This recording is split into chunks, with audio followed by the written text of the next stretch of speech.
Information is power, but the format makes a difference. In the wrong hands, electronic data can be corrupted, manipulated, erased. In the right hands, physical media can last forever. Codes can be handed down or traded, strengthening bonds between players around the world, and over time, these pages are a trove of secrets, a vault of experience, a magazine loaded with answers. Hi, I'm Dan Larson, and this is the history of Nintendo Power.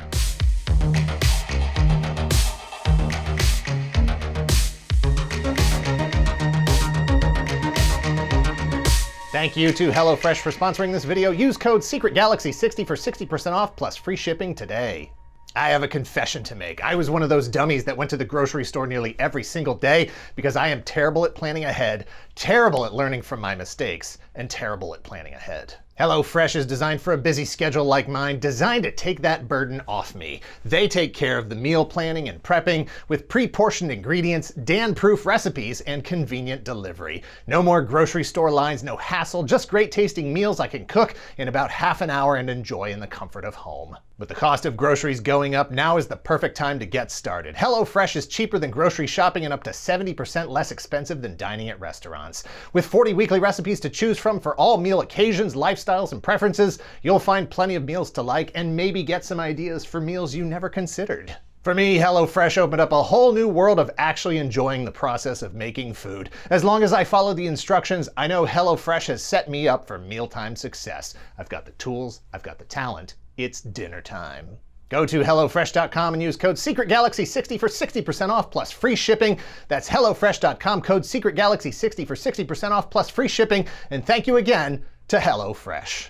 Nintendo Power was a print magazine that ran 285 issues over 24 years from July of 1988 through December of 2012. It focused on tips and tricks for Nintendo games and contained exclusive features like complete level maps, cheat codes, comics, contests, and previews of upcoming titles. For years, it wasn't just the first source for Nintendo information, it was the best source. In 1985, the video game industry in the United States was on the verge of extinction. A strange thing to say about $100 million in annual sales, but after 3 years of decline from a peak of $3 billion, it's the truth. Starting in the 1970s, video game sales increased year over year, both in arcades and with home gaming systems. Atari posted sales that were doubling annually, reaching around 15 million consoles sold in the US in 1982. By the end of 1983, however, they reported nearly $500 million in losses. Blame oversaturation of the marketplace with hardware and software. There were a lot of systems and game manufacturers. Blame the misrepresentation of product. Have you seen the amazing artwork on the packages compared to what the games actually looked like?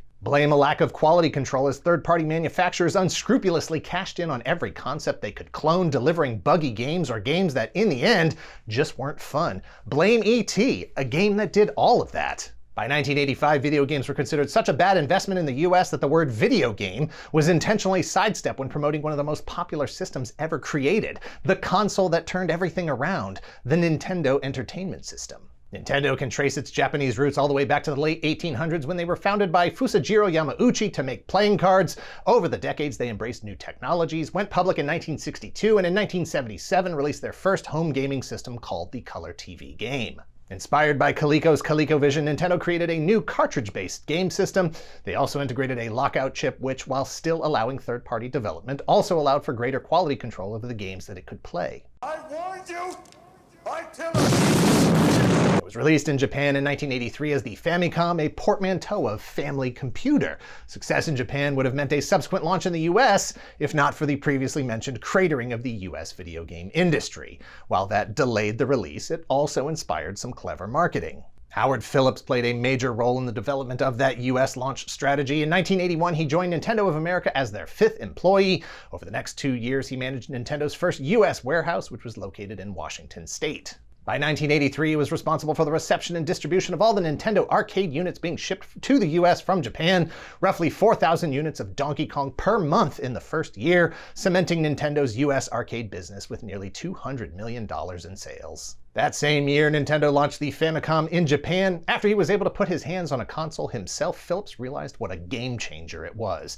His unique insight into the US gaming industry, his enthusiasm for the product, and having been witness to its rise and the causes of the recession, made him an indispensable voice advising executives at Nintendo how to best proceed. 1983 was also the year that Gail Tilden was hired by Nintendo of America as their marketing manager. Tilden, Phillips, and the rest of the Nintendo of America team worked with their Japanese counterparts to reimagine the Famicom as a device more suited for the US market as it currently existed. Instead of presenting a video game machine, they called it an entertainment system. It featured interchangeable game packs which echoed the familiar and still beloved VCR, the use of a light zapper and other peripherals like Rob the robotic operating buddy in early advertisements, positioned the NES as an interactive toy with complementary game components. The Nintendo Entertainment System was tested in limited markets starting in December of 1985, then fully launched to all of US retail beginning in February of 1986. From the beginning, Phillips and Tilden maintained a customer feedback campaign through cards that were inserted into the packaging for both the game packs and the NES systems. This allowed them to create a growing database of customer information, important things like names, addresses, phone numbers, favorite member of the Donkey Kong family. At the same time, Phillips put together a handful of Nintendo America employees to staff the phones for a game counselor hotline. The combination of their massive database and the increasing volume of calls to the hotline convinced Nintendo that there was more opportunity here. According to Phillips, quote, "When we first launched the NES, we figured out very quickly that kids were just dying to get information about the games, not just new games that were coming out, but also how to play them." Hello, yes? What games are coming out, and how do you play them? In 1987, that turned into the Nintendo Fun Club. In exchange for your information, the team at Nintendo would send out a magazine called the Nintendo Fun Club News for free. 4 issues were shipped out to customers through 1987. The president of Nintendo of America, Minoru Arakawa, pulled some inspiration from Japanese customers. Magazines about video games were big in Japan with the kids and teens that were buying and playing the games, partially for the news, previews, tips, and tricks they shared, but also for the social connection between gamers. Naturally, he suggested that they create something similar for the US market, a good idea conceptually and financially. With a Fun Club member database pushing 600,000, it was eating up a lot of the marketing budget to keep sending out free magazines. Phillips was familiar with the Japanese magazines and agreed that it made sense to try it in the US. He said, quote, "I would get these really thick, dense magazines as part of the regular weekly shipments from Japan. I'd get these in the warehouse and I'd crack them open and look at the cool new games that were coming out. I'd almost get down with a magnifying glass to look at screenshots and things like that. It was natural for us to think that the kids in the US would be as eager to have that as well." The database had grown, the fan club magazine had grown, the handful of phone-based counselors was now over 100. This marketing effort was becoming a business in and of itself. In 1988, they made the decision to discontinue the free Fun Club magazine and switch to a subscription-based publication, which would, at the very least, cover the cost of its own production. So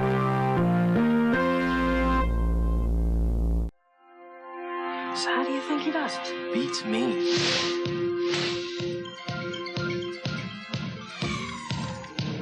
Where'd he learn that trick? He always knows what games to get before anybody else.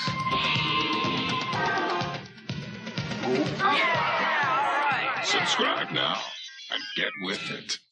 There he goes. Mr. Nintendo. Nintendo Power. Call now and get it. Gail Tilden, the marketing manager for Nintendo of America, was responsible for taking all of these ideas and turning them into a thing. First and foremost, what were they going to call it? Ideally, the name would synergize with the tagline already associated with Nintendo's US marketing strategy, "Now you're playing with power." They considered calling it Power Player, but that name was already trademarked by another company. In the end, it was a suggestion/compromise with Arakawa, who declared that, whatever they call it, it better have the word Nintendo in it. The first issue of Nintendo Power was cover dated July-August of 1988 and sent out for free to everyone who was already a member of the Nintendo Fun Club. Beyond that, everyone who wanted to could subscribe. Arakawa was listed as the publisher, but the real work of making the magazine was marketing manager Tilden as editor-in-chief. Nintendo printed 3 million copies in addition to the 600,000 that were already going out to Fun Club members. The timing was perfect as it coincided with the promotion for one of the most anticipated video game sequels of all time, Super Mario Bros. 2. The cover of issue 1 featured a surreal glimpse of the next stage of Mario's evolution as a mascot for Nintendo and a popular gaming character, leaping over a mushroom, swinging a carrot as he's pursued by what appears to be a member of the Lizard royal family. Griffiths Advertising delivered the cover art utilizing a clay sculpture created by Will Vinton Studios, the same studio that created iconic claymation-based brand characters like the California Raisins and Domino's Pizza's The Noid. Articles were written and edited by a small staff in the US. Howard Phillips himself was a senior editor, but the magazine was designed and constructed in Japan by the staff at Nintendo headquarters. 1988 meant no email, no internet, and low-res fax machines that wouldn't be able to handle the detailed work necessary to properly produce the magazine, resulting in frequent regular trips to Japan for Tilden. She made corrections, suggested changes, and then ultimately signed off on the proofs before she and the magazine made their way back to the US. As the marketing manager, Tilden was responsible for the execution of the Nintendo of America strategy, not just for Nintendo Power, but Nintendo Power became a large part of it. She had a specific vision in mind for how the magazine should look and how she expected US readers to engage with it. She frequently butted heads with the Japanese design staff when she wasn't willing to compromise, earning her the reputation of the Dragon Lady. Many of the features the magazine built its reputation on were there from the start, like classified information, the place where programmers and pros reveal top-secret programming quirks and ultra techniques, was designed to look like readers were getting legitimate secrets straight from the source. With top-secret stamps all over a manila envelope background, it revealed the kind of cheats that would become legendary.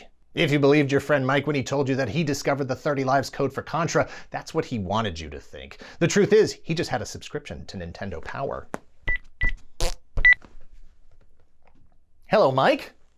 All this time, you son of a... Counselor's Corner acted as a kind of FAQ from the call center, taking the most common complaints and putting them in an easy-to-reference feature that ideally would also cut down on the number of calls the counselors received. As Tilden stated, quote, "Up until a certain point, game counseling was free. Later, Nintendo switched to a 900 number. Similar to the Fun Club newsletter, when something explodes in popularity, it becomes a burden. Because so many people wanted to call Nintendo. We had literally hundreds of people on shift because we were serving the whole country." The comic strip Howard and Nestor provided the staff with a different format for exactly that, but also to give the magazine and thereby the staff at Nintendo a human face and some personality. Howard was based on Howard Phillips, Nestor an original creation whose name was a riff on the system itself, the NES or NES. Howard was the adult, the one with the answers, the counselor on the other end of the phone. Nestor was the avatar for the kid reading the magazine, who would never admit that they needed help and called the Nintendo tip line. According to Tilden, Arakawa himself asked them to use Phillips as the template for Howard. Quote,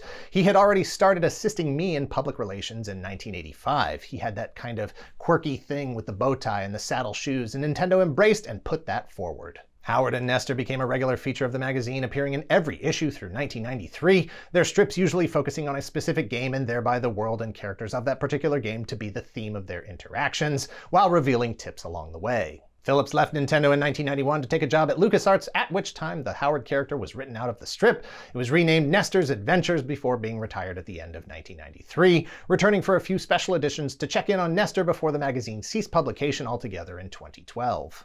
Nintendo Power survived longer than most print magazines dedicated to video games. Heck, it survived longer than most print magazines dedicated to anything. Throughout the 1990s, the internet rendered print media obsolete. The cycle of publication couldn't compete with the immediacy of a global information network accessible on demand.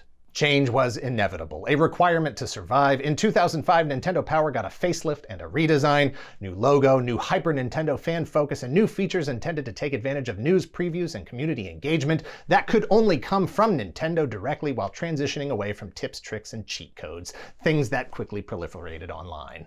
In 2007, Nintendo relinquished the power to a third-party publisher called Future US. It also signaled a switch from bi-monthly publication to monthly with a bonus 13th holiday-themed issue every year. In 2010, the hotline was discontinued. 2 years later, in 2012, after 24 years in business, Nintendo Power was canceled altogether. Similar magazines were being published around the world. In 1992, UK publisher EMAP released the first issue of Nintendo Magazine System, a subtle play on Nintendo Entertainment System. Other magazines included Club Nintendo in Mexico, Nintendo World in Brazil, and Nintendo Dream in Japan, which began publishing in 1996 and, as far as we can tell, is still publishing today. In 2017, Nintendo of America announced Nintendo Power's return as a podcast, featuring host and former editor-in-chief of Nintendo Power, Chris Slate. Episodes are posted when they're posted. Stop asking. As of this video, there are 53 episodes available, the most recent published November of 2022. Hello. Stop asking. That's the official return. For the unofficial spiritual successor, check out Nintendo Force, which began publishing in 2013, shortly after the cancellation of Nintendo Power in 2012. As of this video, they are on issue 64 and still offering subscriptions for physical or digital editions through their website and Patreon. The fan favorite Howard and Nestor strip returned one last time for the 280th and final issue of Nintendo Power in the US in 2012, although it had been retitled since Howard had long since left Nintendo. Now titled Nestor and Max, the strip featured Nestor, now an adult, with his son Max, a reference to the NES Max controller released in 1988, the same year Nintendo Power began publishing. The father and son reminisce about how far the magazine has come, how they've grown up together with it, and how it has always been part of their relationship with games and with each other. Howard is represented in the sentimental moment by a bow tie mounted and framed on the wall. Nestor's nostalgia almost gets the better of him before Max points out that the last issue doesn't have to be the end of anything. In fact, because it's physical media, that complete collection of magazines on Nestor's shelf isn't going anywhere. It's there to be revisited, shared, passed on. Max sees the full run of magazines as an accomplishment, both for the people who made them and for Nestor in collecting and preserving them. In his words, it's like when you finish a great game. You're kind of sad to see it end, but really proud and happy too. 24 years is a long time for a magazine to survive. 24 years during the full adoption of the internet as the primary means of communication and no-cost instant gratification is miraculous. It's a testament to the writers and artists who created it and the strength of Nintendo Power. Usually do this thing when this is rolling up. Yep. Straighten my code out. Thanks for watching. Please hit like, hit subscribe if you're not already a subscriber. Thank you very much to those of you who already are. If you're in the position to help the channel grow, if you would like early access to the videos ad-free, as well as behind-the-scenes features, sneak peeks at upcoming projects, and exclusive monthly podcast about the show, please visit our Patreon at patreon.com/toygalaxy and let us know in the comments down below if you had a subscription to Nintendo Power magazine. I wasn't part of the fun club and never got a subscription to Nintendo Power. As much as I was into Nintendo, as soon as Mortal Kombat was released on the Sega Genesis, I switched loyalties and didn't look back until the GameCube was released. I was a teenager with a thirst for incredibly fake-looking fighting game blood splatter, and Sega had what Nintendo didn't. Wow. That's a play on their old... No, I get it. Yeah. I get it. Cut. Look it up.